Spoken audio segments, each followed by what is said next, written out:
Ponto de Vista. Apoio Grupo Mendes.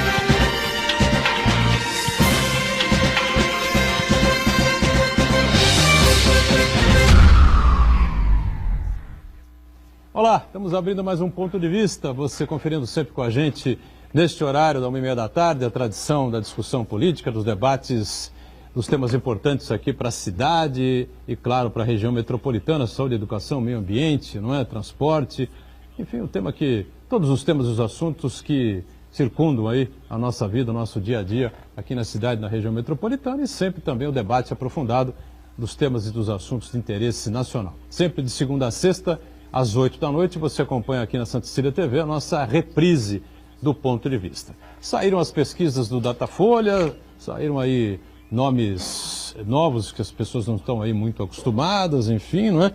Repercussão internacional da prisão do presidente Lula, a gente não sabe ao certo como é que vai ser. Os senadores da República devem estar hoje, né, nesta terça-feira, ou no amanhã, no máximo, né, visitando a cadeia, a Polícia Federal, não é a cadeia, né, a sede da Polícia Federal, a sala onde está o presidente Lula, né, para saber se ele está sendo bem atendido, enfim, né. Vamos abrir um parênteses aqui, né. Vão visitar o presidente Lula, mas tem que visitar todos os presídios do Brasil, né, para saber como é que os presos brasileiros são tratados. Não é só o preso o preso maior da nação, que é o ex-presidente Luiz Inácio Lula da Silva. É um conselho, até um pedido que eu faço, né, a essa comissão do Senado da República, tá certo? Fernando Chagas, comentarista, cientista político, conosco em mais esta edição do Ponto de Vista. Tudo certo aí, Chagas? Tudo bem? Tudo certo, olá amigos, um abraço a todos, em especial os telespectadores. Rapidamente, antes de falar de política, falar um pouquinho de economia. Eu estava otimista na economia, né? Vou dizer que eu estou pessimista, mas acho que caiu a ficha, estou realista, né? Saiu o índice IBCBR do Banco Central, que é a antecipação da previsão que o IBGE faz do crescimento do PIB. E o IBCBR, que, repito, é a previsão antecipada do PIB, cresceu 0,09. Quer dizer, praticamente não cresceu. Estagnado. E a gente esperava no início do ano que a economia ganhasse um fôlego e gradativamente fosse melhorando a situação do país. Porém, a economia, ela praticamente continua na mesma situação, principalmente na questão de investimento das empresas e dos empregos para os trabalhadores, né? E quem apostava que a recuperação da economia pudesse dar um fôlego aí pelo lado político para a candidatura governista, Henrique Meirelles ou o próprio Temer, vai ficar cada vez mais difícil. E o PIB, que se esperava que crescesse mais de 3%, volta naquele patamar que a gente imaginava, 2,5% e 3%. Aqueles mais pessimistas ou mais realistas dizem que nem 2,5%. E a economia, de qualquer forma, afeta a política. Embora hoje esteja, de certa forma, desligada, porque quando a economia cresceu, a candidatura do Temer ainda continuava impopular aos olhos da maioria da população, né? Mas, de qualquer forma, a economia, ela não vai empurrar a política nesse ano de eleição. Se depender da economia nesse ano de eleição, por mais que ela cresça, o sentimento de crescimento, o sentimento de melhoria perante a população, esta ainda não vai ser sentida no decorrer deste ano. Na verdade, seria o discurso, né, do presidente Temer, né? Ele ainda pode dizer que a coisa estava tão mal, que ele conseguiu evitar que ela continuasse piorando. Eu até acho, né, que nesse aspecto, com todos os efeitos, todos os problemas, todas as acusações, enfim, né, que existem contra o presidente e contra os seus principais ministros, né? Apesar disso, eu acho que realmente o Meirelles fez um trabalho razoável nesse sentido, né? O poço não tinha fundo, com ele o fundo chegou. Agora também tem essa impressão que, como o Chagas coloca aí, as pessoas não vão sentir aí no bolso, né, a melhora que era prevista aí pelo governo. Vai ser duro o MDB lançar um nome, hein? Rafael Moreira, cientista político, de volta aqui ao Ponto de Vista para participar com a gente, colaborar em mais esta edição. Tudo bem por aí, Rafael? Tudo bem, Botelho. O seu objetivo, né, de estudo, né, de doutorado, já que foi de mestrado, o MDB está enrolado aí. Boa tarde, doutorão. Boa tarde, Fernando. Boa tarde, Marco. Boa tarde a todas e todos que nos assistem. É um prazer estar de volta aqui mais uma vez à bancada. De fato, né, de volta depois do Brasil, depois de uma longa temporada diretamente no olho do furacão. e com o meu objeto de estudo mudando de nome, com o meu objeto de estudo ter uma série de suas figuras presas, o que acaba com a minha pesquisa muitas vezes, mas a gente dá um jeito de contornar isso sempre que possível, né? Vai na prisão. Eu até cogitei isso, sabia? Uma professora me deu um curso no começo do ano, ela sugeriu isso, ela falou, você não vai à prisão, né? Estão todos no mesmo lugar, é até mais fácil de entrevistar eles e tal. Mas enfim, eu prefiro entrevistar aqueles que estão soltos com a minha tese. Isso já é também muito difícil, né? Não é fácil encontrar espaço na agenda deles, e muitos deles seguem se escondendo aí na hora de falar até sobre a história do partido. Mas a gente segue aí tentando dar nossa contribuição para a ciência política. Eu fico feliz de estar aqui também para falar um pouco do que a gente tem feito no meio acadêmico e trazer um pouco para a discussão para aqueles que estão fora da universidade, né? Muito bem. E o Marcos Santana lá na ponta, atento aí às redes sociais, às transmissões que fazemos aqui do Ponto de Vista, a participação sua, né? Você que está sempre acompanhando a gente aqui. Tudo certo aí, né, Santana? Tudo certo, tudo bem. Boa tarde a todos. Boa tarde especial que nos acompanha ao vivo, Ponto de Vista. Quero convidar você a participar do programa, mandando sua pergunta, crítica, sugestão, pelo Facebook, Ponto de Vista com Edgar Buturão, ou por e-mail, contato@pontodevista.tv.br. O programa também pode ser acompanhado ao vivo pela internet, santaportal.com.br/tv. Os programas anteriores ficam disponíveis também na internet, no nosso canal no YouTube, na nossa página no Facebook. E você que nos acompanha na reprise às 20 horas, uma boa noite. Boa noite para você que está na reprise, sempre o mantra, não é, do dia a dia aqui do Ponto de Vista, ao vivo. O programa termina às 12h30, 8 da noite começa a reprise. Neste espaço de tempo você sabe que muitas coisas podem pipocar aí na República, como por exemplo temos aí a audiência do STF da primeira turma, né? Se não estou enganado. A primeira turma do STF, que vai decidir se Aécio Neves vira réu ou não vira réu. Eu acho o seguinte, eu acho que vai ser de goleada, né, pró-réu, né? Ele, naquele caso ainda que envolve os 2 milhões de reais que ele recebeu da JBS, né, direto do Joesley, né? Joesley Batista, Joesley. Depois da conversa com a irmã, depois do primo, né? Que o primo que a gente não vai matar. Então, o Fred. Estou tentando lembrar o nome aqui, o Fred. O Fred a gente não mata, não vai precisar matar o Fred, nada disso e tal. Aí o Fred foi lá, buscou, tá tudo filmado, tá certo? Tá vivo. Tudo filmado. Não, foi um empréstimo. Banco, sistema financeiro para a família Neves, ou específico para o senador Aécio Neves, me parece que não consta lá do... Mas, Buturão, se fosse no Jardim do Éden, que é a segunda turma, eu ainda acredito que ele teria chance, né? Mas é o purgatório, né? Que ele vai para o inferno, né? E ali... vai ter o voto do Marco Aurélio Mello, talvez. O Rafael esteve em Brasília e deve ter visto isso. Todo mundo quer cair na segunda turma, ninguém quer cair na primeira. Na primeira, acredito que seja uma goleada também, uns 4-1, viu?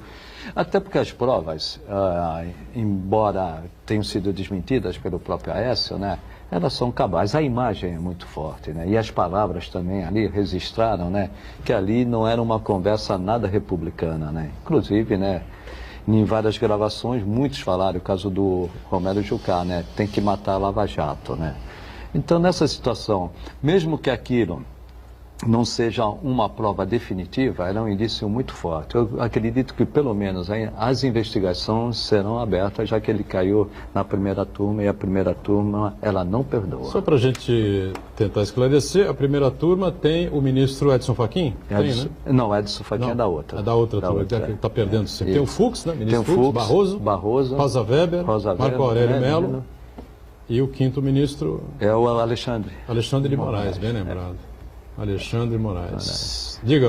Só sobre essa questão do Aécio Neves, né, a possibilidade dele hoje de se tornar réu, eu vou aproveitar até o gancho do Fernando. Essa série de áudios que vazaram em 2016, se eu não me engano, acho que foi maio de 2016, eles são muito reveladores do momento atual e, infelizmente, eles já têm caído no esquecimento de uma parte da população, né?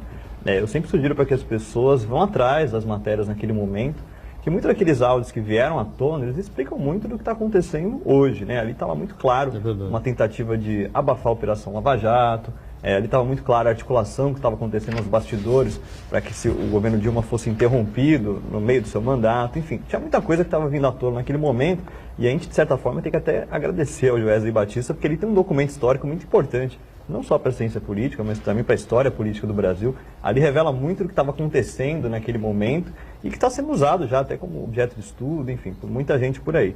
Esse áudio que o Fernando e o Boturão mencionaram aqui do Aécio, ele acho que é um dos mais absurdos que vazou naquele momento, né? É um senador da República dizendo que na hora de receber uma certa propina ele vai enviar alguém que ele possa matar, né? Exterminar aquela pessoa antes dela fazer uma delação premiada, assim, são os maiores absurdos. Isso rapidamente caiu no esquecimento das pessoas e sempre tem que ser lembrado. Para além disso, o áudio que o Fernando também mencionou, o áudio do Romero Jucá é uma das coisas mais escabrosas assim, que teve na política nacional dos últimos anos, né? Ele dizendo que ali era necessário estancar a sangria da Lava Jato, que era necessário um grande acordo nacional envolvendo o Supremo. Ele deixa claro ali que ele tem uma articulação com as Forças Armadas já naquele momento, né? Ele falou, tenho conversado com os generais disseram que vão bancar se a gente de fato levar adiante o impeachment, enfim. Isso revela muito o que estava acontecendo e ajuda a explicar hoje, né? Por exemplo, um general vindo aí e tuitando no momento que o STF vai votar uma questão que envolve o ex-presidente Lula, isso fica muito claro, né? Por meio dos áudios que estavam lá atrás, né? Como eu falei, eles ajudam a explicar o momento atual. Então sempre sugiro às pessoas que vão atrás daqueles áudios, né? Tem matéria na Folha, enfim, tem matéria no Estadão, saiu muita matéria na época e todos os áudios estão na íntegra, cabe apenas a pessoa ir atrás, digitar no Google, ir ali atrás e procurar, né? Agora, Rafael, Você tem alguma influência essa posição do general aí, em cima do STF? Eu sinceramente acho que não. Eu acho que não. Eu acho que teve, sim. Eu acho que sinceramente teve. Assim, acho que 5-5, teve que a ministra presidente... Por ser uma votação rachada, eu acho que uma tuitada de um general... que a gente tem um pessoal que faz análise de redes, né, que é algo muito bacana. Você pega ali um determinado tweet, uma determinada postagem no Facebook e vê o quanto que ela se espalhou pela sociedade, né? E ali teve uma mudança ali no padrão das tuitadas de generais da reserva, etc., que elas tiveram um espalhamento muito maior do que elas estavam tendo até então. E infelizmente ali veio à tona mais uma etapa dessa escalada autoritária que a gente já vem vivenciando aí já há algum tempo, né? A entrada em cena dos militares com força, né, na cena política, né, seja na intervenção no Rio de Janeiro, seja pautando uma parte da opinião pública, ela faz a gente lembrar aí de períodos muito obscuros que a gente teve na nossa história e sempre tem que ser lembrado. A intervenção do Rio de Janeiro, a gente já discutiu aqui algumas vezes, a intervenção na segurança pública do Rio de Janeiro, na minha opinião, está levando o Exército ao ridículo. Um baile.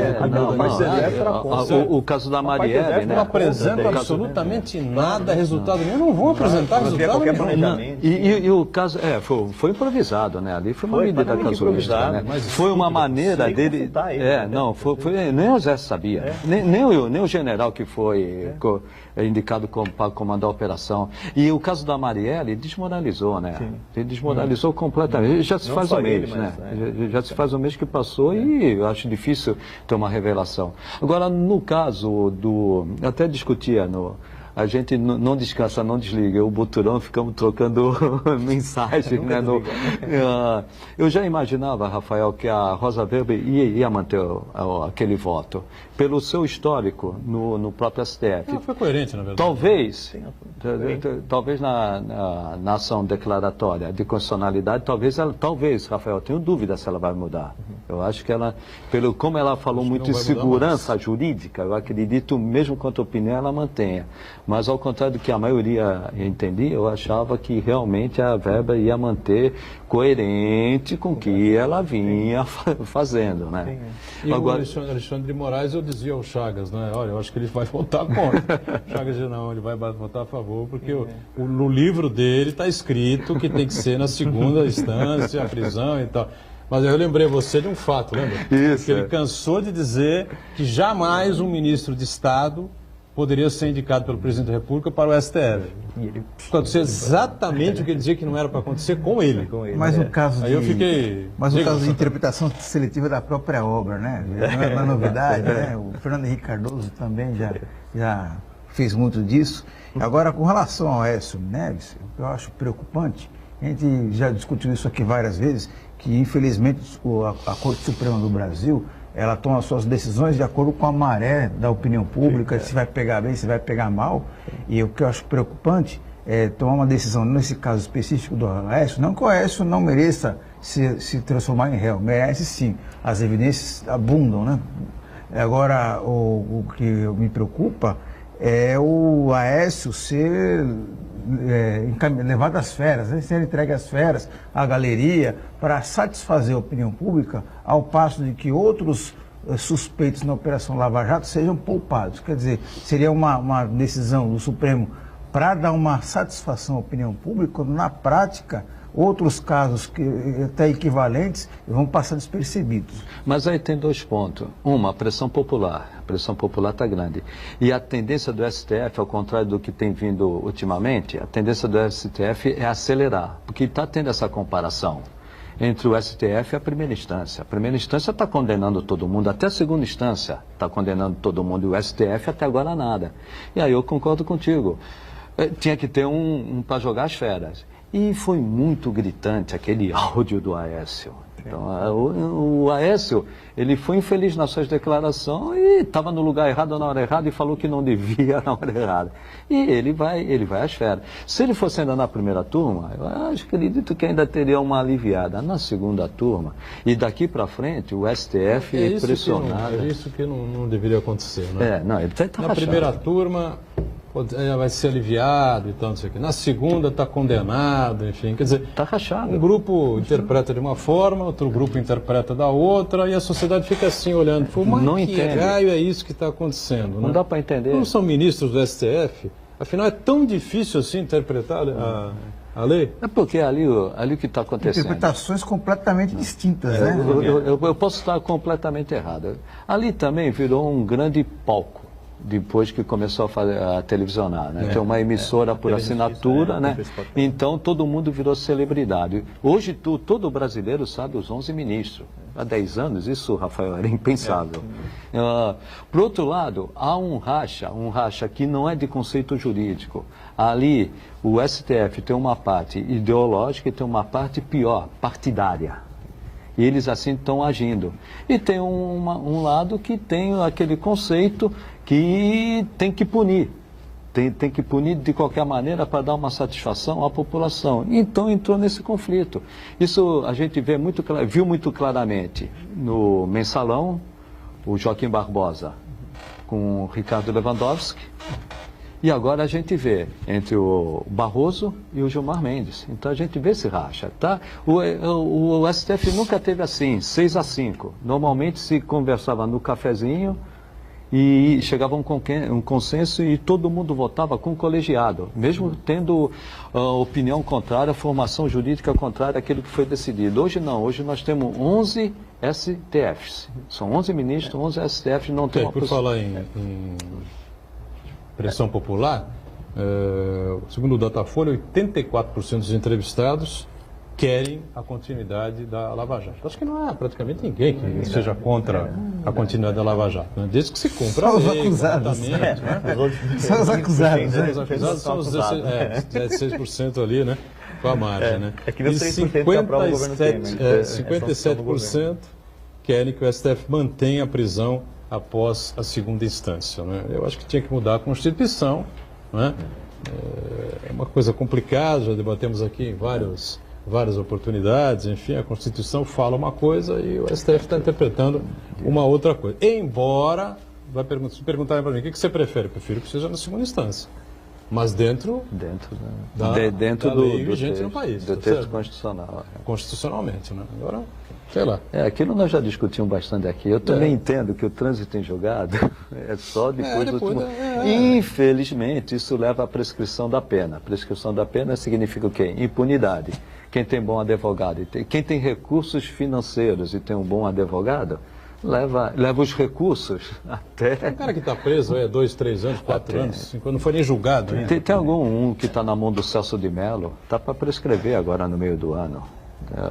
Está há 10 anos, se não me falha. Justamente sobre isso aqui que o Uriel Vilas Boas participa, ele questiona a velocidade do andamento dos processos, quando é com o Dilma, Lula e os ministros de Dilma e Lula de um jeito e outros parlamentares executivos de outra maneira. A gente não pode, veja bem, foi motivo de uma discussão aqui na semana passada, nós não podemos fazer uma crítica à velocidade, à rapidez dos processos de Lula, ou seja lá de quem for.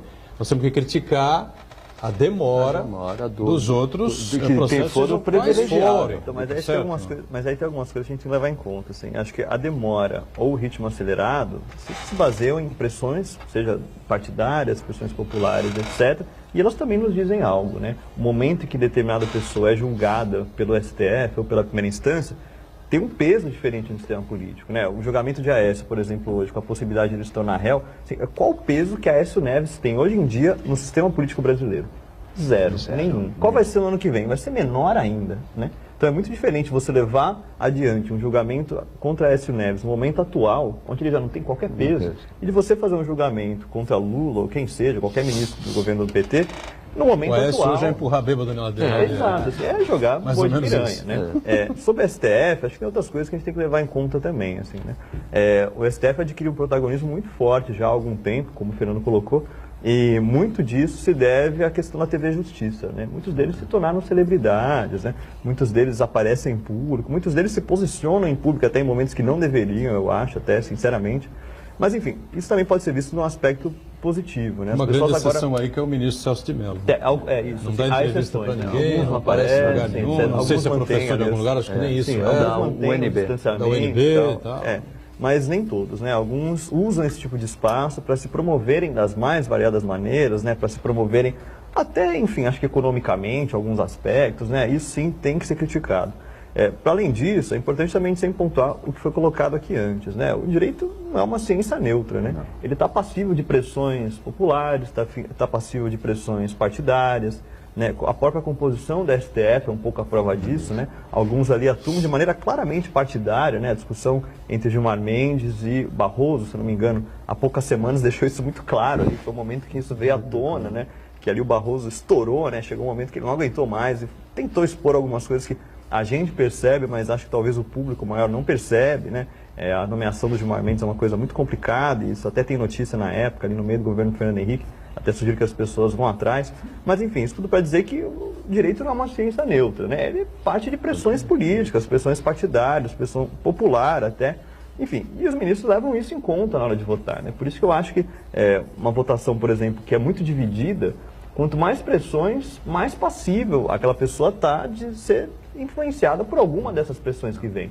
Seja Forças Armadas, seja opinião pública, seja uma pressão partidária, que muitas vezes se dá muito nos bastidores e não fica muito claro para a gente. Pressão dos próprios governistas. Pressão dos governistas, muito claramente, né? Como eu mencionei, assim, o áudio do Romero Jucá, que a gente falou alguns minutos atrás, aqui é a prova disso, né? É a prova de que a classe política tem um diálogo muito próximo, né? Muito próximo, muito mais do que deveria ter com o STF, com ministros, enfim, que bancaram, né, naquele momento, o impedimento do ex-presidente Dilma, né? Embora os governistas, né, e os envolvidos na Lava Jato, o que eles mais gostariam é que a interpretação fosse outra. Fosse, claro. Né? Ninguém volta a ser a interpretação anterior. Sim. Trânsito julgado, quarta instância. Claro, mas até aí o diálogo muito próximo que Carmen Lúcia tem com Michel Temer é a prova de que, né, ali há muito interesse por trás e muito interesse que está sendo atendido, infelizmente, né, do ponto de vista daqueles que querem de fato combater a corrupção. Agora, Rafael, o interessante para o Temer é que é o Lula fosse... não. Sim, ninguém, claro, né?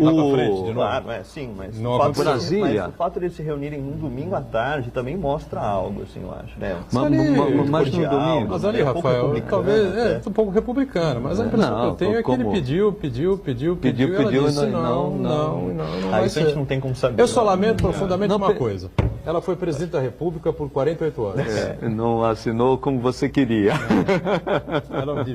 Ela deveria como presidente do STF, mulher que busca aí a justiça no país, enfim, colaborar com a Polícia Federal, com a Lava Jato, essa coisa toda, ter exonerado todos os ministros de Michel Temer que estão sob acusação.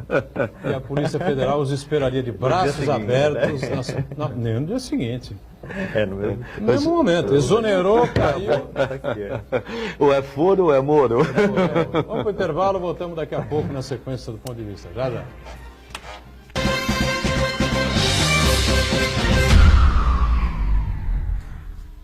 Existe um lugar em Santos onde você encontra os empreendimentos mais fascinantes da região. Um lugar amplo, aconchegante, feito para oferecer o melhor atendimento para você. Um lugar que reúne as melhores opções residenciais e comerciais nos bairros mais nobres de Santos. Um lugar que a gente nem precisava dizer, porque você já sabe. Central de Vendas Grupo Mendes, Rua Guaiaó 55, Aparecida. Venha fechar um bom negócio para abrir as portas do seu novo lugar. Nesta quinta, missa especial em louvor a Santo Expedito, o santo das causas urgentes. Ao vivo, a partir das 4 da tarde, direto da Igreja Imaculado Coração de Maria em Santos. Fé, devoção e os agradecimentos a um dos mais populares santos da Igreja Católica. Missa especial em louvor a Santo Expedito. Nesta quinta, na Santa Cecília TV, a maior programação regional da sua TV.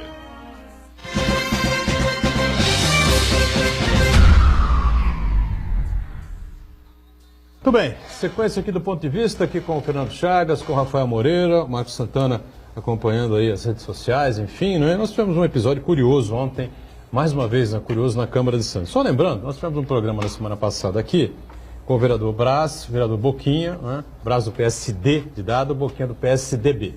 E a participação aqui, lembra, Santana, do Aldo Neto, lembra? Sim. E o Aldo acabou dando uma espinafrada aqui nos vereadores, em cima dessa questão de você criar títulos, não é? Para o projeto de lei, para dar títulos, cidadão santista, cidadão emérito, medalha Brás Cubas, enfim, a determinadas pessoas que, enfim, tem relação zero aqui com a cidade, praticamente zero, enfim.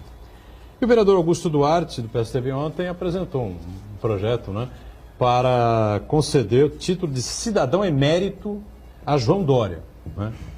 E aí, curiosamente, eu não sei quais vereadores assinaram, né? Eu sei que o Rui de Rossi, por exemplo, assinou, né? Ele que é do MDB.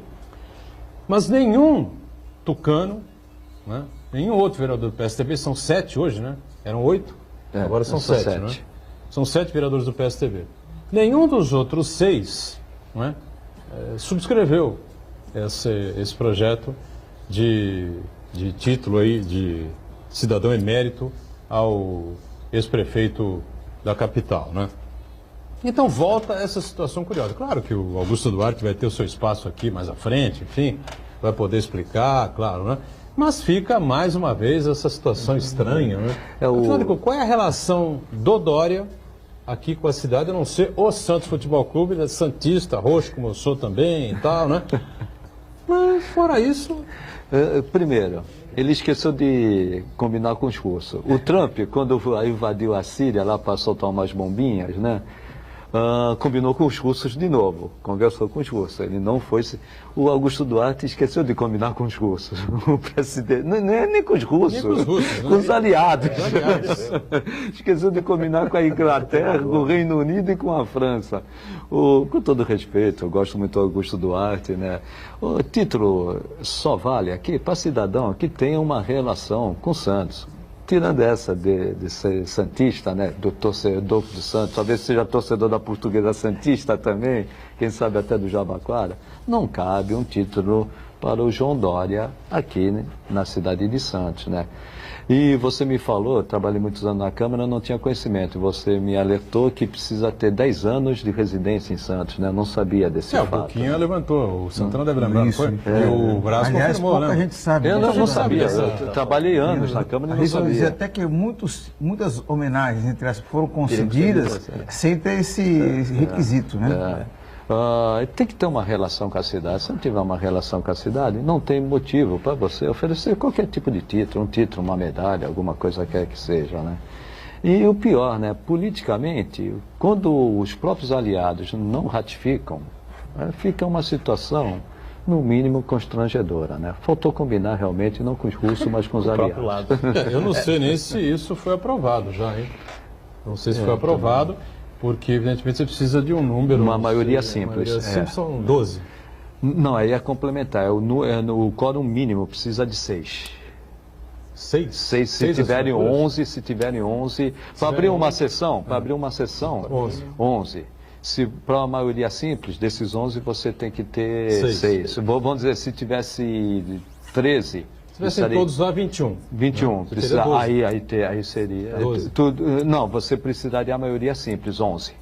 Bastam 11 votos. 11 votos, perdão, 11 votos, está certo. Diga. Sobre essa homenagem do Augusto Duarte, assim, acho que a gente tem que levar algumas coisas em conta. Assim, a gente tem uma Câmara de Vereadores, e eu sempre evito colocar todos no mesmo barco, né? A gente tem ali parlamentares que de fato fazem um trabalho muito bacana, né? Que tem uma proximidade com a sua base eleitoral.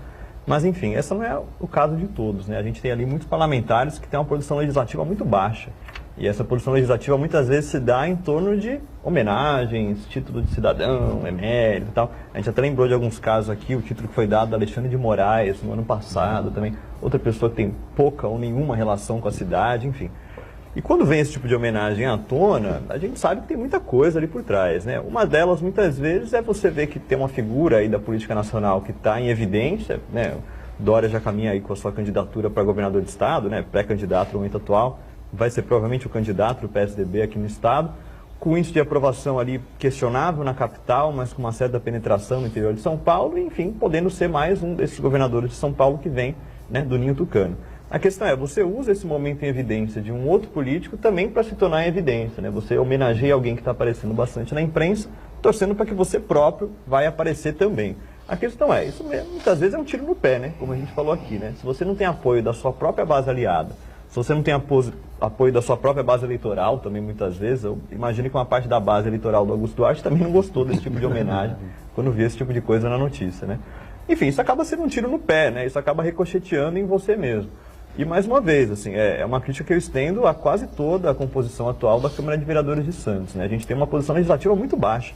E muitas vezes, quando ela vem à tona, né, quando a gente vê alguma produção legislativa vindo, ela sempre se dá por homenagens e muitas delas questionáveis, né? Se você pega a quantidade de homenagens que são feitas de título de cidadão, etc., por muitos vereadores aqui de Santos, né, é um número muito alto, né? Enquanto que projetos de lei que tenham de fato algum impacto, né, na vida das pessoas, né? A gente sabe que a cidade de Santos tem problemas crônicos aí de alagamento, enfim, a gente tem problemas na questão da educação pública, a gente tem problemas na questão da saúde pública, enfim, são problemas que vêm somando já há muito tempo, enquanto que uma parte dos vereadores está muito mais interessado em se promover politicamente às custas de outras pessoas que estão aparecendo mais. Agora, por outro lado, Rafael, eu fiquei 16 anos na Câmara, né?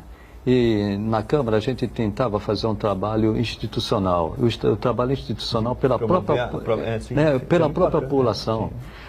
Nos anos que eu passei na Câmara era muito comum, né? Quando ia uma pessoa, ela ia pedir favores individuais. Era uma campa, uma poda de árvore. Chegou uma época lá que pediam até para pagar a TV por assinatura. Chegou a esse ponto. E a dificuldade, e inclusive muitas vezes eu assessorava um vereador e a gente levava para o lado institucional. E muitas vezes nós brigávamos dentro, que ele achava que institucionalmente ele não ia ter voto, porque o eleitor dele não queria saber do trabalho institucional, queria saber dos favores pessoais e individuais. Isso aí eu também vejo um pouco a população. Sim, ela não exige. É um círculo vicioso, mas acho que cabe ao legislador, ao político, né, que foi eleito, acabar com esse círculo vicioso, né? Porque uma parte da população realmente quer ali resolver o seu problema particular, né? Quer um bloco para fazer o muro, quer a creche para filha da empregada e assim por diante, né? Então, na prática, o vereador, ele se torna um despachante de favores, né? Fica ali com o pires na mão, fica ali cercando os secretários para quebrar o galho alheio, né? Então, quando na verdade, acho que o vereador, infelizmente, uma parte significativa da nossa Câmara tem essa mentalidade, ele admite, né? Ele fica conformado em ter esse papel de despachante de favores. Daí cabe também ao eleitor fazer essa fiscalização do mandato do seu vereador para que ele atue em ações, em questões coletivas e não de interesses particulares. Motovânica Lesão que comprava muito cachorro. Esse tipo de vereador, né? Tem vereador que vai em velório que ninguém sabe de quem é. Ele vai lá, abraça as pessoas, os familiares do final. Tem um famoso aí que pintou velório, lá está ele. Esse tipo de clientelismo, né? Ele infelizmente não é uma coisa que se dá apenas no nível municipal, né? Ele fica muito claro no nível municipal, porque a gente está mais próximo da política da cidade, né? Sim. Mas isso acontece também muito em outras esferas, né? Eu acabei de passar esse tempo todo no Congresso Nacional e isso se dá também na esfera federal, né? A gente vê muito, eu entrevistando muitos parlamentares, a gente presenciava muito esse tipo de cena, né? Eram pessoas até muitas vezes muito simples, né? Que vinham ali pedir uma passagem de volta para sua cidade, etc. Isso acontece muito no Congresso Nacional também, Mas aí eu concordo com o Marco, assim, cabe ao parlamentar, cabe àquele que tem um mandato público quebrar esse ciclo vicioso, né? Porque ele é aquele que está ali no mandato, né? E ele tem que deixar claro para a população que, olha, O que a gente faz são políticas públicas, né? Elas têm que beneficiar a população como um todo ou um conjunto da população que seja Mas aí fato, tem né? um detalhe. Esses 4 anos com esse determinado vereador, o Boto não acompanhou. Nós fizemos um trabalho institucional. Ele quase perde a eleição para o que vivia indo nos hospitais, fazendo esse tipo de coisa, oferecer maçã e pera. Mas aí vai muito de cada parlamentar, assim. Eu, por exemplo, você lembra disso, Boturão? Sim, Por exemplo, se eu tivesse um mandato, eu não teria problema nenhum em não ser reeleito e não colocar minha reeleição, como uma prioridade, se eu de fato cumprir um papel institucional interessante para a casa como um todo, né? Usando o espaço público de um mandato para esclarecer para a população que, olha, o mandato eletivo se dá dessa forma, é para isso que ele funciona, a gente elabora políticas públicas e tal. Cabe ao parlamentar, né, fazer esse papel e não colocar a sua própria reeleição na sua escala de valores como uma prioridade, né? O político ele tem, isso na prática é a reeleição. Sim, claro, né? Infelizmente, né? Muitos deles, né? Bom, está feito aí a crítica, né, ao vereador. Crítica não é bem a crítica, né? É um registro. Questionamento, um registro aí ao vereador Augusto Duarte, PSDB, essa história de conceder o título de cidadão emérito ao Dória, ninguém está entendendo nada. E prova disso é que os seus companheiros de partido PSDB, nenhum dos outros 6 companheiros subscreveu esse projeto. Vamos ver o que vai dar isso, né? Sem dúvida nenhuma, não vai dar coisa boa. Bom, os senadores estão lá em Curitiba, né? Hoje, né, que eles estão indo lá para ver as condições do Lula. Eu até entendo, lógico, o maior líder político da história do país, não é? Comparado a Getúlio Vargas, talvez superior até ao Getúlio Vargas, enfim, né? Getúlio foi, o primeiro mandato de Getúlio ele ganhou na marra, né? Ganhou com ditadura, né? Ditadura, enfim, não, o Lula não, ele teve paciência, sofreu 3 derrotas, depois conseguiu as suas vitórias, enfim, e ganhou 2 como presidente, fez a Dilma, e aí foi o que deu. Mas eu acho que os senadores tinham que aproveitar o caminho, né? Para visitar todos, né, os presídios brasileiros, né? O Lula não está num presídio, está numa sala especial, né, da Polícia Federal, numa deferência lá do juiz Sérgio Moro ao ex-presidente da República, está lá numa boa, na verdade, né? Comendo bem, tomando seu cafezinho, essa coisa toda. Ninguém gostaria de estar no lugar dele, porque você fica preso num shopping center, num parque em Orlando, tá certo? Uma hora você vai achar que, não dá mais. Não dá mais. Tá certo, né? Por mais legal que seja, uma hora você fala, bom, chega, né? O Lula numa sala ali, realmente a coisa é complicada. Mas acho que eles tinham que aproveitar a Comissão dos Direitos Humanos, é isso? E viajar pelo Brasil. Que tal, Rafael? Eu acho uma boa, assim, a gente sabe que, né, o sistema penitenciário brasileiro tem problemas crônicos, né? E muito me preocupa que esses problemas crônicos muitas vezes levam a sugestões de solução desse problema absurdas até, né? Como privatização de presídios, etc. Coisas que não deram certo em nenhum lugar do mundo, muitas vezes surgem como sugestões aqui, como se fosse, né, a resolução maior dos problemas, né? Mas acho que, na verdade, até uma coisa não exclui a outra, né? Eu acho que um grupo de senadores e parlamentares que tiver uma proximidade com o ex-presidente Lula e quiser visitá-lo, acho que eles têm todo o direito disso. Mas aí cabe também a nós, como o Boturão colocou, pressionar o conjunto dos parlamentares brasileiros para que, de fato, haja alguma medida no sentido de melhorar minimamente as condições dos presídios brasileiros, né? A gente sabe que um presídio, as pessoas que passam pelo sistema penitenciário brasileiro, elas vão passar ali por um prazo, né? Não é uma coisa eterna. E o objetivo do presídio, do sistema prisional como um todo, é reinserir essas pessoas na sociedade. Elas não vão passar a vida inteira lá dentro, né? A questão é, os presídios hoje brasileiros estão numa condição tão degradante, né, que ali é uma verdadeira campo de concentração, muitas vezes, né? E muita gente ali até nem merece estar ali, né? São pessoas que ou não cometeram nenhum crime, foram presas de maneira ilegal, até irregular, ou foram crimes, né, sei lá, roubou uma galinha do vizinho e tal. E aí você é diretamente transferido para um presídio, você vai dividir cela com alguém que está ligado a uma facção criminosa, e se você não aprende a se defender com uma faca, você está morto, né? Ou você sai dali expert em latrocínio, etc e tal. Ou seja, o presídio não cumpre o seu papel hoje em dia, né? A questão é, a gente tem que cobrar os legisladores como um todo, né? Se eles querem de fato resolver minimamente a condição, não só dos presídios, né, mas da segurança pública no Brasil, é que eles de fato dêem uma atenção para essa questão e não se baseiem em soluções miraculosas que a gente sabe que não deu certo em nenhum lugar do mundo, né? E nós estamos falando aqui de presos condenados já, quer dizer, com uma decisão judicial. E temos que falar também dos presos, as pessoas que estão presas na cadeia, são 700 mil pessoas nessa condição, aguardando o julgamento. Sim, quer dizer, tem alguns que já cumpriram. vários que já cumpriram. Já estão condenados sem um julgamento. Tem alguns que têm alvará de soltura e estão presos por falta de, às vezes, de advogados. Exato. Né? Agora, por outro lado, tem um fato, né? A Polícia Federal está extremamente incomodada com o que está acontecendo ali na sede da Polícia Federal, né?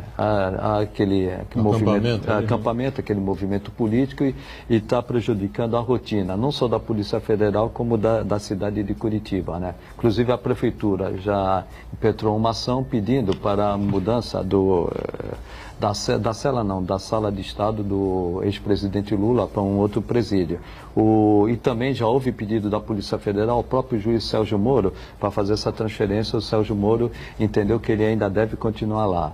Ou então ir para um outro presídio, aquele que é onde estão os demais da Lava Jato, né? Eu acredito que mais cedo ou mais tarde a pressão vai ser grande. Os moradores da redondeza da cidade de Curitiba também estão bastante incomodados por esse movimento político que há ali na sede da Polícia Federal. Eu acredito que mais cedo ou mais tarde ele deva ser removido dali, independentemente dessa presença dos senadores.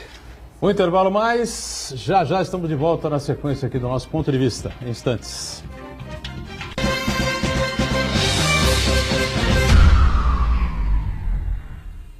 Existe um lugar em Santos onde você encontra os empreendimentos mais fascinantes da região. Um lugar amplo, aconchegante, feito para oferecer o melhor atendimento para você. Um lugar que reúne as melhores opções residenciais e comerciais nos bairros mais nobres de Santos. Um lugar que a gente nem precisava dizer, porque você já sabe. Central de Vendas Grupo Mendes, Rua Guaiaó 55, Aparecida. Venha fechar um bom negócio para abrir as portas do seu novo lugar. Dia 20, 8 da noite, no estádio Urico Mursa. Semifinal emocionante, Portuguesa Santista e Barretos. A Briosa vai mostrar toda a sua garra na busca pela vaga na final do Campeonato Paulista 2018. Vamos lotar o Urico Mursa e torcer pela Portuguesa Santista. Jogo com transmissão pela Santa Cecília TV, ao vivo e com exclusividade. Apoio, Universidade Santa Cecília. Marquim, servindo melhor, prolongamos uma tradição.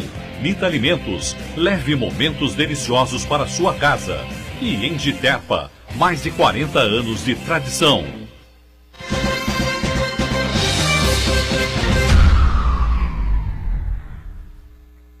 Fernando Chagas, o confuso, polêmico, né? E até em certos momentos próximo da debilóide, sendo um debilóide, o presidente americano Donald Trump deu preferência à adesão da Argentina à famosa Organização para a Cooperação e Desenvolvimento Econômico, né? OCDE, né? Porque lá existe um respaldo eleitoral pelas reformas que estão sendo praticadas pelo presidente Macri, não é? Ou seja, deixou claro que o Brasil está fora, está descartado. Mas agora? Ele, como não tem muito o que fazer, não conhece de política internacional, ele sempre erra o alvo. Talvez ele nem conheça Brasil e Argentina, do jeito que ele é fechado. Para ele, o Brasil não existe. Então ele precisava, alguém deve ter orientado, ó, você precisa falar um pouco da América Latina, não da América Latina, da América do Sul. Ele atingiu a Argentina, vai a Argentina. E, por mais respeito que mereça a Argentina, o Brasil, embora tenha uma língua diferente do resto da América Latina, é o único país que fala português, os outros falam espanhol, castelhano, né? O Brasil é o grande centro econômico e político da América do Sul, embora a gente esteja envolvido saindo numa crise econômica, ainda vivemos uma crise política, né? O Trump, mais uma vez, ele não sabe o que fazer, atira para qualquer lado, sai tuitando, sai falando, e depois a assessoria tem que sair correndo para consertar os estragos que ele faz. Mas eu iria por outro caminho. Eu queria colocar o seguinte, né? Fernando Henrique, né, por mais crítico que eu seja ao ex-presidente, né, sobre todos os aspectos, inclusive sobre a questão de trair os companheiros, que é o que ele fez a vida inteira. Mas ele conseguiu colocar o Brasil no mapa internacional e tal, né? O plano real, a recuperação econômica, né? O equilíbrio fiscal, financeiro, essa coisa toda, né? E o Lula, então, muito mais. Muito né? mais. Inclusive, recebeu Causa, esse é o cara e tal. Quer dizer, uma coisa que não é brincadeira, não é para qualquer gostem do Lula ou não gostem do Lula. Né? Não, os dois tiveram um papel importante. Dilma e Temer parece que jogaram o país para o fundo do oceano. É a impressão que dá, não sei se... A Dilma realmente, rapidamente, Rafael, a Dilma realmente ela não teve relação institucionais nenhuma, nem dentro nem fora do país. Aliás, ela desprezou as relações internacionais do país. Ela deixou as embaixadas do país até sem recursos. Mas aí a Dilma ela realmente tem uma dificuldade de relacionamento político. E o Temer, eu acredito, se ele tivesse numa condição de normalidade, ele teria assim, uma melhor relação com o mundo. Mas com 3% de popularidade, 2 ações para pedir o seu impeachment, correndo o risco de ter uma terceira, né? Ele tá sem força nenhuma para governar. Na realidade, o governo Temer é um pato manco, como dizem os americanos. Se tivesse outra situação, eu acredito que não resgatar no mesmo patamar do Fernando Henrique e do presidente Lula, mas ele daria um fôlego maior, né? Mas nesse momento ele não tem nem fôlego interno, muito mais fôlego externo para fazer qualquer coisa. Eu concordo bastante com o Fernando. O Brasil adquire um certo protagonismo no exterior, muito por conta a partir dos governos Fernando Henrique e Lula, sobretudo o governo Lula, né, como foi mencionado. A gente tem ali uma recuperação econômica nos primeiros mandatos do PSDB, né, com o Fernando Henrique. Depois, o governo Lula faz com que o Brasil tenha um bom protagonismo internacional, né? Vale até lembrar uma série de momentos em que o Brasil adquiriu esse status, né? A gente negociou uma questão na Turquia, se eu não me engano, que ali foi uma evidência muito clara do papel que o Brasil estava adquirindo no cenário internacional. Houve um redirecionamento da nossa política externa, né? A gente começou a fortalecer a cooperação no eixo sul-sul, né? A gente começou a ter muito mais relação com China, com África e com a própria América Latina, né? Que é o continente que a gente está inserido, mas muitas vezes a gente se esquece disso. Enfim, estava tendo todo um reordenamento, uma reorientação da nossa política externa, que estavam levando o Brasil a ter um protagonismo exterior muito bacana, assim, né? Até o próprio governo Lula, quando o seu mandato se encerra, né? Ele é cogitado para ser secretário-geral da ONU, né? Ele recebe honoris causa em muito lugar no mundo e tal.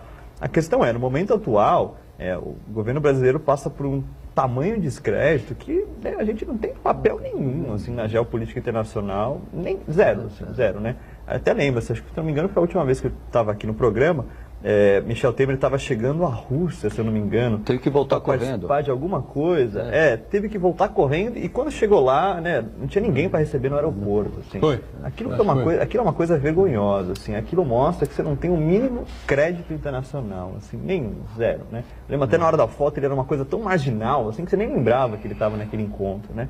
Enfim, só mostrar que assim, esse descrédito que o governo tem internamente, ele também se reflete no exterior. Né? Essa questão da corrupção, né? A gente tem vídeos aí, né, que mostram muito bem o que de fato está acontecendo por trás, ali nos bastidores do governo Temer. Isso reflete lá fora, né, nesse descrédito que a gente tem hoje em dia. Agora, pontualmente o Trump, quando o Trump fala da Argentina, não altera nada no mundo. Tudo quando o Trump diz que a Rússia tem que tomar cuidado que agora a coisa vai ser... Aí a coisa pega. É lógico que o Putin não vai agora reagir que tem uma Copa do Mundo, né? Claro. E também as bombinhas que jogaram lá foram 100 mísseis, né? Não alterou, tanto que no dia seguinte o Bashar al-Assad, presidente da Síria, estava rindo, né? Então foi mais uma do Bush, né? Mais uma atrapalhada do Bush. Do Trump. Do Trump, desculpe, do Trump. Não, o Bush errava, mas não tanto quanto o Trump, né? Foi mais uma que a assessoria tem que sair correndo e tiveram que jogar bomba na Síria devido à tuitada que ele deu, né? Porque em condições normais não ia fazer isso. Então, enquanto ele mexe com a Argentina, tudo bem. O meu medo é ele começar a mexer, como está fazendo agora, essa briga comercial contra a China. Isso aí vai comprometer todo o comércio exterior do mundo, né? Então ele realmente tem um livro agora saindo, né? Do ex-diretor do FBI, que mostra muito bem, né? Que os Estados Unidos, a maior nação do mundo, está na mão de um homem que não tem o menor conhecimento nem de política interna e nem de política... Nem de moral, ele diz. Não tem moral para nada. Enfim. Esse tipo de avaliação que a gente faz muito sobre o governo Trump, assim, eu concordo muito com o que o Fernando coloca, assim, né? Ele parece ser nem minimamente preparado para exercer a função que ele está exercendo. A questão muitos desses tweets que vêm os Estados Unidos do protagonismo. Também. Está isolando. Também. Tirando os Estados Unidos do protagonismo muitos desses tweets que vêm à tona, muito do que ele fala, parece muita coisa desconexa, sem pé nem cabeça, etc e tal, assim, a gente tem que levar em conta outro aspecto, né? Quando ele faz a campanha dele, que ele também adota esse tipo de comportamento, né? Ele dá uma tweetada e depois parece que ele fala uma coisa que é contraditória, que ele falou antes, enfim. Esse escândalo que está vindo à tona agora com o Facebook, assim, ele explica muito do que foi aquela campanha, né? Ele tinha ali uma série de dados de Big Data, né, que a gente fala, né? Ele conseguia mapear o eleitorado por meio das páginas de Twitter e Facebook. Então, esses tweets e essas postagens que ele fazia, que pareciam ser desconexas, na verdade ele estava sinalizando para diferentes fatias do eleitorado, né? Ele fazia uma postagem, por exemplo, falando sobre, sei lá, um muro que ele quer construir com o México, tal. Então, isso ele está sinalizando com o eleitorado ali da região sul dos Estados Unidos, que é fortemente xenófoba, que concorda com ele nesse aspecto. E ele cresceu nesse eleitorado. Sim, não é que ele cresceu, ele se fortaleceu. Se tiver uma eleição, ele tem esse eleitorado do lado dele. E aí, quando ele faz uma outra postagem que parece ser contraditória com aquilo que ele estava falando antes, na verdade não é, né? Ele estava sinalizando por outra parte do eleitorado. A questão é, ao que parece, ele seguiu adotando esse tipo de comportamento ainda ao longo do mandato. Né? Esse tipo de coisa que ele fazia na campanha, quando ele tinha essa assessoria da Cambridge Analytica e tal, ele seguiu fazendo ainda até o momento atual. Né? Isso mostra que, de fato, assim, ele tem muito pouco equilíbrio. Né? Isso também veio à tona também, além desse livro que está vindo agora, né, desse ex-diretor da FBI, teve também um pouco mais, acho que 1 mês atrás, ou 2 meses atrás, que chamava Fire and Fury. Foi um jornalista que ficou dentro do poder. Ele ficou acompanhando muito do cotidiano na Casa Branca e tal. E ali já veio à tona muito disso, né? Só um último ponto, eu acho, Fernando, assim, a gente tem que sempre tomar cuidado com algumas coisas, eu acho, né? Quando ele faz esse tipo de bombardeio na Síria e tal, a gente ainda não tem dados sobre a quantidade de pessoas que morreu nesse tipo de bombardeio. Então, eu sempre tomo cuidado para não falar que são pequenas bombinhas, né? Porque tiraram a vida de algumas pessoas. Não, né? eu não disse nesse aspecto. Claro, sim. Tanto é que quando ele soube que poderia ter atingido civis, ele disse missão cumprida. Missão cumprida, não foi? Não, atingiu. Missão cumprida, a guerra continua. Ele não quis focar no lado negativo. Ninguém resolve aquilo. Há quem diga que aquilo é insolúvel, lamentavelmente. Mas eu digo que o protagonismo, Santana, é o seguinte: você tem hoje, com muito mais evidência, uma figura muito mais respeitada no mundo, né, que é pelos prós e pelos contras, o Vladimir Putin, não é? Angela Merkel, não é? O presidente da China, né? O China. Presidente da China, Xi Jinping. Né? E o coreano lá do norte, né? Por toda aquela situação maluca que ele se coloca lá, dos mísseis, da bomba atômica, da bomba nuclear, e o raio que os parte, que ele vai atingindo agora está mais quietinho. Né? Ele entrou num acordo lá. A coisa realmente pegou para o lado dele, vai acabar tendo que fazer um acordo, vai ter que abrir a economia de alguma maneira, porque senão a Coreia do Norte vai acabar nos suportando. Não diga. Agora, tem uma coisa que eu acho importante destacar, em relação a esse apetite dos Estados Unidos de fazer a guerra, de promover a guerra. Pode reparar que, independente de qual seja o presidente, sempre tem um conflito armado que os Estados Unidos tem uma participação direta, né? Isso aí é um reflexo direto de que uma parte significativa da economia dos Estados Unidos está atrelada à indústria da guerra, né? Quando a gente fala da indústria da guerra, não é só produção de míssil, de avião, de bala, de capacete, mas desde até do suplemento alimentar que o soldado come, ou a vestimenta dos soldados, fardas, né? Os softwares desenvolvidos do Departamento de Defesa, para você ter uma ideia. Mas o que eu discuto, Marcos... o maior orçamento dos Estados Unidos é o Departamento de Defesa, 800 bilhões de dólares. O maior cliente da Microsoft no mundo é o Pentágono, quer dizer, então se não tiver guerra, uma parte significativa da economia dos Estados Unidos, ela derrete. Então, independente de quem seja Bush, Obama foi um dos presidentes que mais promoveu a guerra, apesar de ter aquele perfil de boa praça e tal, não sei o quê, né? O cara ser muito descolado, de dançar com a Michelle Obama, mas ele, assim, foi um dos presidentes que mais promoveu a guerra. O Obama foi o que mais extraditou moradores de outros países nos Estados Unidos. Mas o que eu falo nesse sentido, o Bush, o Obama, ouviu um Pentágono. O louco, né? O do Trump, ele tuita e coloca todo mundo... aperta o botão para soltar o míssil. Coloca tudo que os Estados Unidos vivem disso, Marcos, vivem disso. Mas não vai tuitar e dizer que a Rússia tem que tomar cuidado. que o Putin, né, ele foi equilibrado, né, sabia, e tanto que avisou, ele avisou, nós vamos atacar, ou estamos atacando tais alvos. E isso que é perigoso, essa maneira dele para atingir isso, Marcos, que o Rafael fala. Se você fizer uma pesquisa naquele grupo de eleitores que votou no Trump, ele está fortalecido nesse grupo. Ele não perdeu para a plateia dele. Para a plateia dele.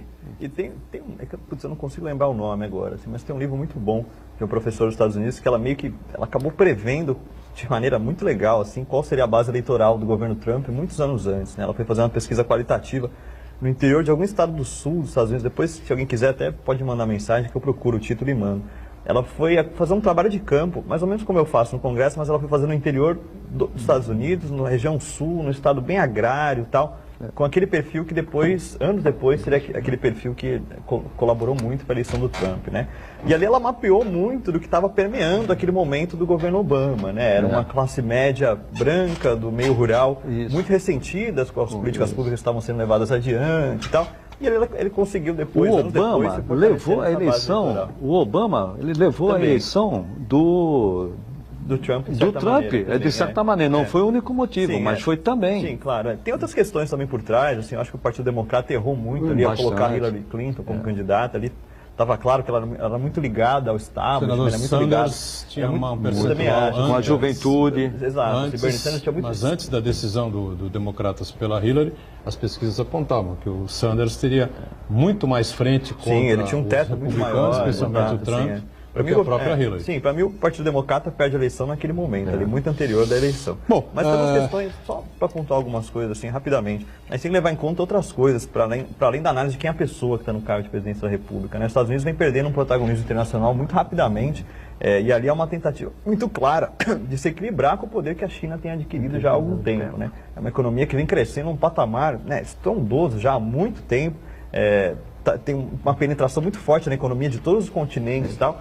E os Estados Unidos percebem isso, então acho que um pouco... Mas acho que essa política dele é errada. A sobretaxa não vai resolver o problema da tecnologia ter sido transferida para a China. O protecionismo dele, o isolamento dos Estados Unidos é uma coisa realmente flagrante e retira realmente dos Estados Unidos, do presidente dos Estados Unidos, né, esse protagonismo, né, que vem desde a Segunda Guerra. Né, 90 anos, por aí. Né? Agora, nós aqui... Pelo jeito que o Chagas coloca, pelo que a gente vem sentindo, estamos em 2018, passando, né, metade já de abril, né? Passou metade de abril, abril termina no dia 30, estamos no dia 17, isso? 17, né? Sim. 17 de abril. E vamos aguardar, vamos esperar pelo quê? Só pelo processo eleitoral, é isso? E a minha preocupação... Sabe que eu não estou nem lembrando. Tem festa junina? Eu vi ontem a chamada no Sport TV, Copa do Mundo. Chegando. Eu falei, mas é Copa do Mundo mesmo? Será? É verdade. Vai ter mesmo. Na Rússia? Rapidamente. Na Rússia a coisa. Não sei se o Rafael concorda. Rapidamente. A minha preocupação, nós vamos esperar a eleição. Como eu já disse, o Michel Temer é um pato manco. Acabou o governo do Michel Temer. A minha preocupação é esperar a eleição, independente do nome que ganha a eleição, que é um prognóstico impossível de ser feito. Nós jogarmos todas as esperanças no novo presidente em curto prazo de tempo, Boturão, ele não vai resolver o problema. O problema do Brasil é muito grave no aspecto econômico e enquanto a política não voltar a conversar... Nós não chegamos num denominador comum, nós continuamos nesse fla-flu, o Brasil rachado politicamente, nós não vamos sair dessa crise. Cabe aí as pessoas, né, elegerem um sujeito equilibrado, que tem experiência, né, pulso forte, firme, em segurar as contas e capaz, né, de passar uma mensagem de otimismo, né, e de esperança para as pessoas e que teremos aí daqui de janeiro para frente um governo honesto, honrado, sério, com gente correta, né, buscando transformar de alguma forma, né, esse abismo social, né, que existe no Brasil, fortalecendo o pequeno, o médio empresário, né, e investindo em educação, claro, e tentando cobrir os rombos, os buracos imensos que tem o SUS, o Sistema de Saúde, e dos principais hospitais públicos aí que temos pelo país. Eu acho que essa mensagem é importante antes, né, no processo eleitoral e depois quando, né, ocorrer aí o vencedor, né? Cuidado com os outsiders, cuidado com os caras que caem aí. Vou dizer aqui mais uma vez, né? O ministro Joaquim Barbosa, ex-ministro Joaquim Barbosa, saiu com 10%, 9%, 10%, saiu muito bem lançado, mas ele nunca fez política de coisa nenhuma na vida. Nunca foi vereador, nunca foi prefeito, nunca disputou uma eleição, nem coisa nenhuma. Né? Vamos eleger outra Dilma, se for o caso. Eu concordo com o Fernando nesse ponto. Assim, acho que a gente deposita peso demais apenas no processo eleitoral, né? A gente tem esse sebastianismo crônico nosso, que é depositar todas as esperanças no poder executivo, sobretudo na presidência, né? Achar que ali todos os problemas vão ser resolvidos, né?